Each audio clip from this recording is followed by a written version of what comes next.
भारतीय नागरिक सुरक्षा संहिता, इसमें chapter number 13, information to the police and their power to investigate. तो ये जो कॉन्सेप्ट है इसमें हम मेनली बात करेंगे एफआईआर की ना, फर्स्ट इंफॉर्मेशन रिपोर्ट। जो क्लॉज 173 है ना, जो फर्स्ट नंबर दे रखा है 173, इंफॉर्मेशन इन कॉग्निजेबल केसेज, इसकी यहाँ पे हम बात कर रहे हैं। इसको हम समझने की ट्राई करते हैं।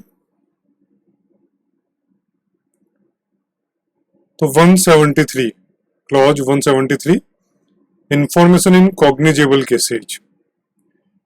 तो भारतीय नागरिक सुरक्षा संहिता में एक बहुत इंपॉर्टेंट पार्ट जो यहाँ पे आया कि एफआईआर आप किसी भी एरिया में चाहे ऑफेंस हो आप कहीं भी दर्ज करवा सकते हैं। तो मेंशन कर रखा है, आप बेल एक्ट ओपन करके पढ़ें, इररेस्पेक्टिव ऑफ द एरिया आप एफआईआर इंफॉर्मेशन दे सकते हैं। और इंफॉर्मेशन देने के तरीके ओरली, ताकि जो पुलिस इंचार्ज है, पुलिस ऑफिसर है, वो उसको रिटर्न लिख देगा, या रिटर्न कंप्लेन भी आप दे सकते थे, ये पुरानी बात है, उसको फिर साइन करना होता था। एक इंपॉर्टेंट पार्ट यहाँ पे आया है कि इलेक्ट्रॉनिकली भी आप दे सकते हैं, है ना। आपने ईमेल से भेज दिया या व्हाट्सएप से भेज दिया, और उसको उस इंफॉर्मेशन को जो आप एफआईआर लॉन्च करवाना चाह रहे हैं, जो कंप्लेंट है आपकी, उसको आप 3 दिन के अंदर साइन कर देंगे, है ना। ये बड़ा इंपॉर्टेंट पार्ट है। तो इस तरह से आप अपनी कंप्लेंट को लॉन्च करवा सकते हैं। अब जो सेक्शंस है 64 से लेके 79 बीएनएस, भारतीय न्याय संहिता में, है ना, जो वुमेन्स के अगेंस्ट जो केसेज हैं, जो अपराध हो रहे हैं, तो उनको जो रिकॉर्ड किया जाएगा, जो इंफॉर्मेशन ली जाएगी, वो वुमेन पुलिस ऑफिसर ही उसको रिकॉर्ड करेगी, है ना। ये इसमें मेंशन कर रखा है 173 में।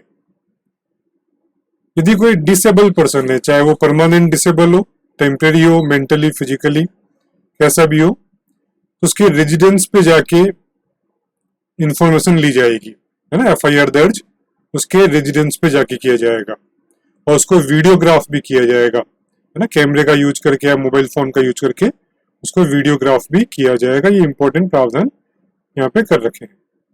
और जो भी इंफॉर्मेशन पुलिस ने रिकॉर्ड की, एफआईआर जो दर्ज की, उसकी कॉपी फ्री ऑफ कॉस्ट इंफॉर्मेंट या कंप्लेनेंट उसको दी जाएगी। अब सपोज करो कोई ऑफेंस है, उसके अंदर जो सजा का प्रावधान 3 से लेकर 7 साल तक का है, तो थोड़ा सीवियर ऑफेंस हो गया। तो उस केस के अंदर डीएसपी से परमिशन लेने के बाद में जो थाने का इंचार्ज है, वो डीएसपी से परमिशन लेगा और फिर उसकी इंक्वायरी या इन्वेस्टिगेशन करेगा, है ना। कहने का मतलब डीएसपी के पास में इंफॉर्मेशन जानी चाहिए। तो ये एक इंपॉर्टेंट प्रावधान ये भी है। अब सपोज करो आपने जो इंफॉर्मेशन पुलिस को दी, चाहे ओरली, रिटर्न या इलेक्ट्रॉनिकली, लेकिन थाना इंचार्ज ने, पुलिस इंचार्ज ऑफिसर ने उसको रिफ्यूज कर दिया, उसको एक्सेप्ट नहीं किया, तो उस इंफॉर्मेशन को, उस कंप्लेंट को आप एसपी को बाय रजिस्टर्ड पोस्ट भी भेज सकते हैं। जो पुराना प्रावधान है वो वैसे ही रहेगा। अब सपोज करो यहाँ भी इंफॉर्मेशन जो एफआईआर है वो दर्ज नहीं होती है, तो उस केस में कोर्ट का रास्ता आपके लिए खुला है। तो लेकिन ये प्रोसेस आपको करने पड़ेंगे। तो यहाँ 173 पार्ट 4, अब आपकी जो एफआईआर है, जो इंफॉर्मेशन है, जो कंप्लेंट है, उसको एक्सेप्ट नहीं करते हैं, तो आप मजिस्ट्रेट को एप्लीकेशन दे सकते हैं कि आपकी एफआईआर दर्ज करवाई जाए। तो पुलिस और कोर्ट दोनों का पार्ट इसमें, इस क्लॉज में यहाँ पे आ रहा है। तो बेयर एक्ट को आप देखेंगे तो आपको काफी कुछ और समझ में आ जाएगा। तो ये एक सारा कॉन्सेप्ट मैंने आपको समझा दिया। तो ये था चैप्टर नंबर 13, उसका clause 173। We develop teaching, learning and revision softwares. Our website is onepage1lecture.in. You can WhatsApp your query at 9314292470.